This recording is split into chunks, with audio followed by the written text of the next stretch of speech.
Tudo bem, pessoal? Sou o professor Pacelli e a gente vai comentar agora a prova do Ministério Público junto ao Tribunal de Contas do Pará. E agora a gente vai focar no cargo de analista ministerial, foco em contabilidade, especialidade contabilidade. A prova de contabilidade, estou aqui com ela é da questão 21 à questão 60. São então 40 questões de contabilidade pública, 30 para ser mais exato, e 10 de direito financeiro. Eu estou com ela aqui, certo? Ó, a prova está aqui, está meio apagado, mas dá para o gabarito. E aí eu estou com essa prova aqui que é MPCA 00202N51. Eu vou lendo aqui as questões, vou comentando e vou dizer que se cabe ou não recurso. Então a gente vai dividir esses comentários em 3 partes. Primeira parte da questão 21 até a questão 36.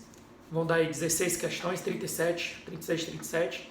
Depois a gente prossegue até a questão 50, que é a questão que encerra a última questão de contabilidade pública. E depois da 51 até 60, que é de direito financeiro. Então vamos lá.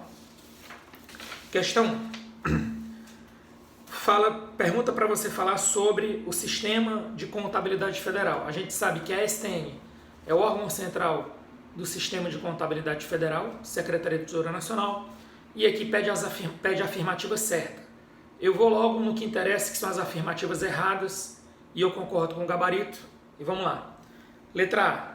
Não apresenta evidenciação dos custos. Falso. Apresenta evidenciação dos custos. Permite o controle da situação patrimonial a partir do pagamento da despesa. Permite o controle patrimonial antes, durante e após o empenho, liquidação e pagamento, ou seja, o controle patrimonial independe da execução orçamentária. Errado. C, que é o gabarito, promove, respeitados os aspectos formais da legislação, o aprimoramento do processo de convergência. Esse é o gabarito, eu concordo com ele. Letra D, apresenta os valores empenhados, liquidados e pagos, excetuando-se a disponibilidade financeira. Falso. O controle da disponibilidade financeira também é feito. E letra E, não vislumbra padronização de contas. Se tem uma coisa que é feita é padronização de contas. Vamos para a próxima questão. Questão 22. A questão te dá aqui dados para você calcular se é ou não o caso do teste de recuperabilidade. Aí ele coloca aqui 1º de junho de 2006 até 31 de dezembro de 2009. Aí ele te dá que o valor do bem é de 1.200.000 e te dá a taxa de depreciação que é linear 10% ao ano, ou seja, 120.000 ano. 120.000 ano dá 10.000 mês. Como você vai pegar 3 anos e vai pegar 7 meses, porque é de 1º de junho a 31 de dezembro do ano X6, você vai ter aqui em torno de 430.000, que dá os 43 meses, que é 36 mais 7. 43 vezes os 10.000, que é o 10.000 por mês de depreciação, dá 430. Aí você chega no valor líquido contábil, que é 1.200.000 menos 430, que dá 770. Só que o valor recuperável dado é dos dois valores maior, ele te dá 2 valores. O valor líquido menos as vendas e o valor de uso. O valor recuperável dá 820.000. Ora, se o valor contábil líquido é menor do que o valor recuperável, não tem teste de permit. Só vai ter teste de permit, só teria teste de permit, se o valor recuperável, que é o valor que você acha que vai recuperar, fosse inferior ao valor contábil líquido. Com isso, eu fico com o gabarito, que é a letra B, 820.000. Tá bom? Questão 23, bem interessante. A questão 23, bastava você saber o seguinte: para ser uma provisão tem que ser uma obrigação presente, você tem que conseguir estimar o valor como provável e você tem que ter um valor. Então, basta você pegar onde tem obrigação presente com a palavra sim e onde tem estimativa confiável com a palavra positivo. Você vai ver que vai dar os seguintes valores: 258.000, 300.000 e 55.000. Todos os outros valores, eles não têm essas características.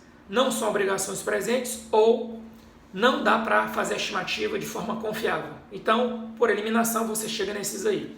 Quando você soma tudo isso, vai dar 613.000, que é o gabarito com o qual eu concordo. Tá bom?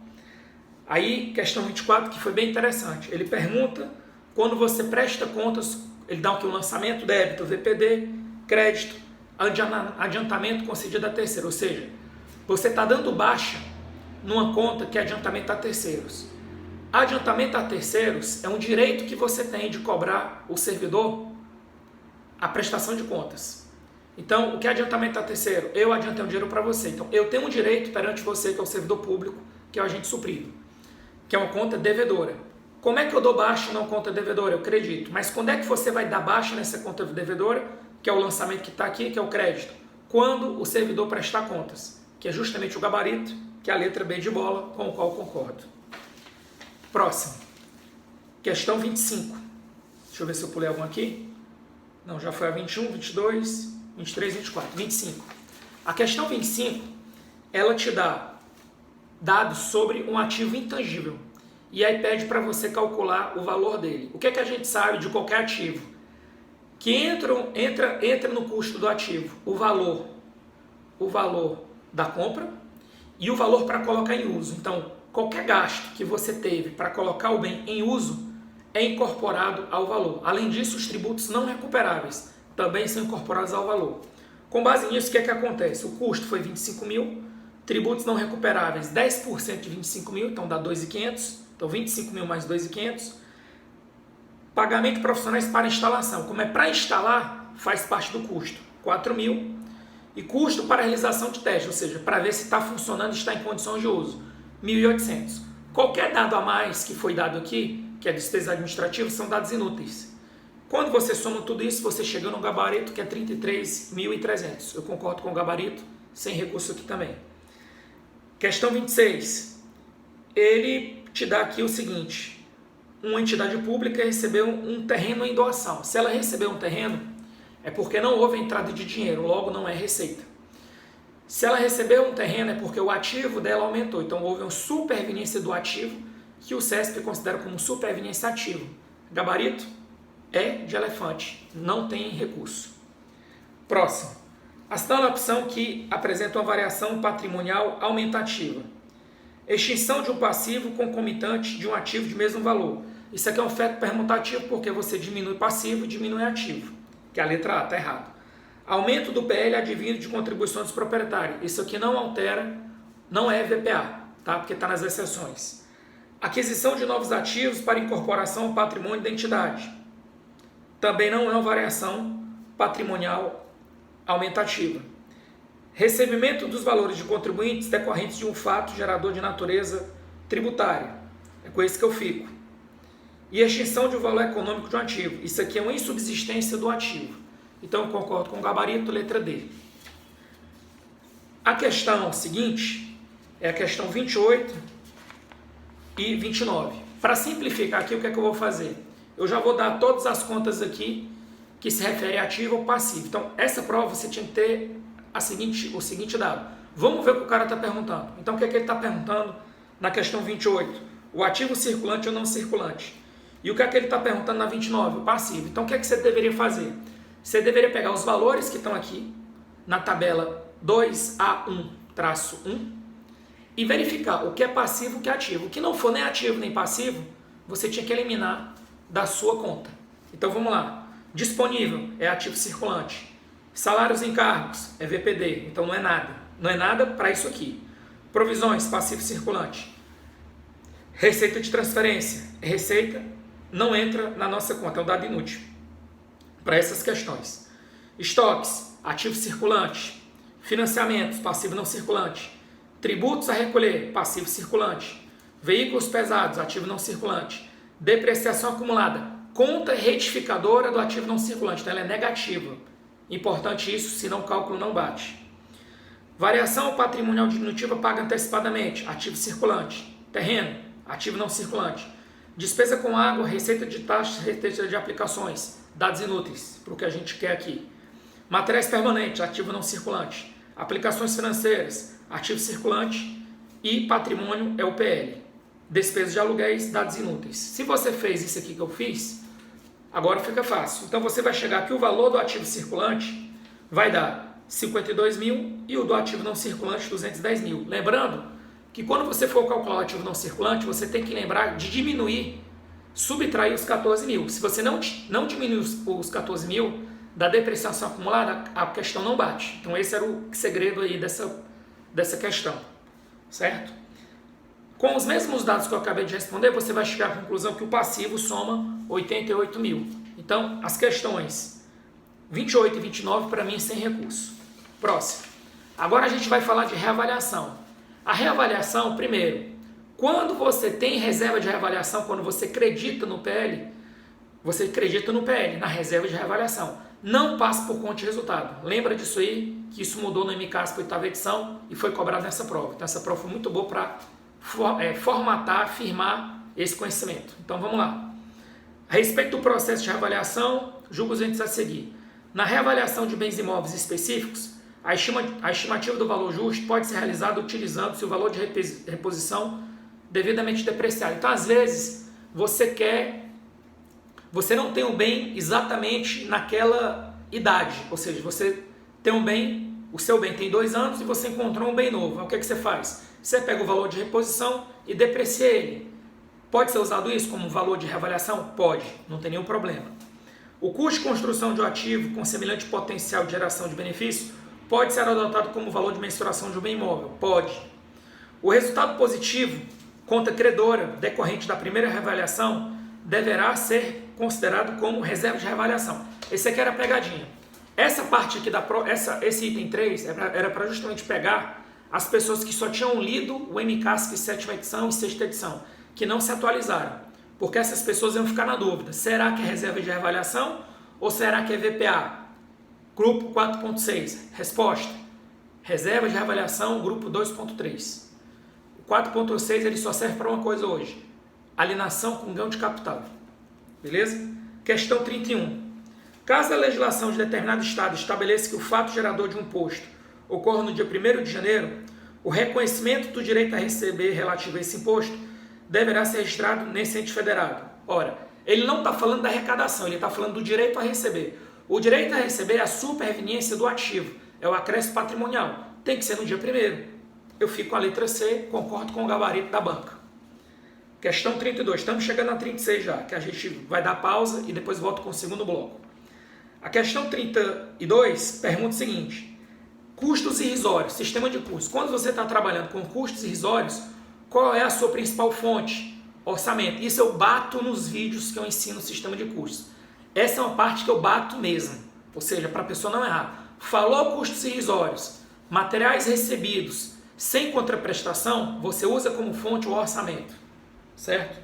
Próximo, ele fala sobre o método de custeio e pergunta o método que consiste na apropriação de todos os custos de produção e das despesas, ou seja, ele fala de custo de produção e das despesas. Aí só para revisar aqui, esse é o custo pleno, certo? É o custeio pleno. Aí você tem o custeio ainda, os outros, o custeio ABC, o custeio por absorção, que são similares. E você tem o custeio variável, ou o custeio direto. O custeio variável / direto, você só considera como custo os custos variáveis. O custeio por absorção e o custeio ABC, eles, além dos custos variáveis, consideram os custos indiretos, os custos fixos. Qual é a diferença? É que no custeio por absorção você vai usar algum método de rateio, homem-hora, área útil da unidade gestora, orçamento, etc. No custeio ABC você vai usar como método para ratear os custos indiretos as atividades. Então o custeio ABC e o custeio por absorção são próximos. O que muda é o critério de rateio dos custos indiretos. O custeio pleno, ele considera tudo despesa, tudo custo, inclusive as despesas, e o custeio variável direto só considera como custo os custos variáveis. Os custos fixos ou indiretos, eles não entram como custo, então eles são despesas. Então, basicamente essa é a diferença, para você nunca mais esquecer e ficar craque na hora da prova. Aí aqui ele fala sobre a questão 34, ele pergunta sobre as naturezas de informação, questão facílima, ou seja, as classes 1, 2, 3 e 4, natureza patrimonial, classe 5 e 6, natureza orçamentária, classe 7 e 8, natureza de controle. Estamos chegando agora nas últimas 2 questões desse bloco, a gente faz uma pausa, depois a gente volta com a parte 2. Então, parte 1. Vamos primeiro ver o que ele pede. Ele pede o total das despesas liquidadas. Aí como é que você faz? Você vai pegar o que foi empenhado aqui, que está no item 2, que foi empenhado, liquidado e pago, despesas com o pessoal, 80 mil. E no item 5 ele fala, foi empenhado, liquidado, despesas no valor de 60 mil. Como ele quer a despesa liquidada, então você vai pegar lá em cima os 80 e vai pegar aqui embaixo os 60 mil. Então 80 com 60 dá 140. O gabarito é letra C de casa, 140 mil, para mim sem recurso.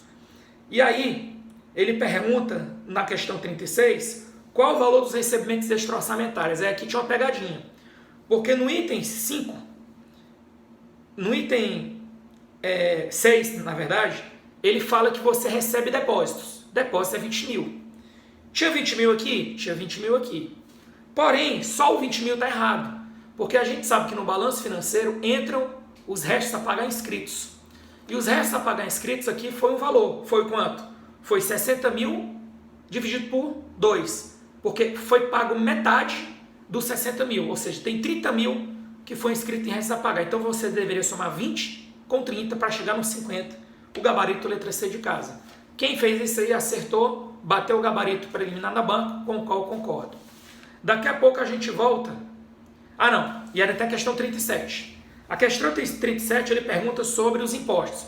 Qual o valor dos impostos que vai para a DVP? Aí você vai procurar aqui o que é que foi lançado, o que é que foi arrecadado. Falou imposto, para DVP a gente considera o estágio do lançamento.